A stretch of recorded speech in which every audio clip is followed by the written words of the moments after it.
Hello mga kahilason. So for today's video, pakitunta mo sa kangilingig ang mga birds diri sa Australia o sa mga dinig mga Australian bird tanawa-tanawa.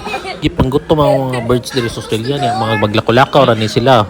Nya panas gawasan niya tanawa na ipaduol ra nimo sa bintana, muduol na sila abi nimo nga mukaon sila ni gid-on. So tanawa tukaon nila abi nila nga pagkaon makaon na gyud nila bisag na pay nakaharang nga wall.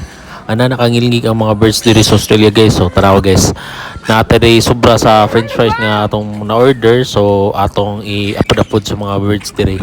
So ato silang i-testingan kung unsa sila ka kuan. Animal vendor. Kangilingig guys nga mo kuan og mga pagkaon tanawa hinay-hinayon nato. Tanawa mo sila tame birds sila. Mura kag bird tamers diri. O bird handler. So tanawa guys hinay-hinay pak tara. Oo, kakuha ha. Tarawa guys, pagbutang ni guys, hurot din ni dito guys, tarawa. 1 2 3 I-let go na. I-let go. Okay guys, sige. Hinay-hinay kamatok. Antas, tanaw. Sige guys, atong kanan nga. Unsaon ba nila ni pagkaon ng mga dagan kayo? Tanawa. Nahinip kasi. Nagsiki na mga mata guys. Any bird training. Happy ni mo ganang kuan ba? Mo dili yung tanaw pak tanaw. Automatic guys, hurot.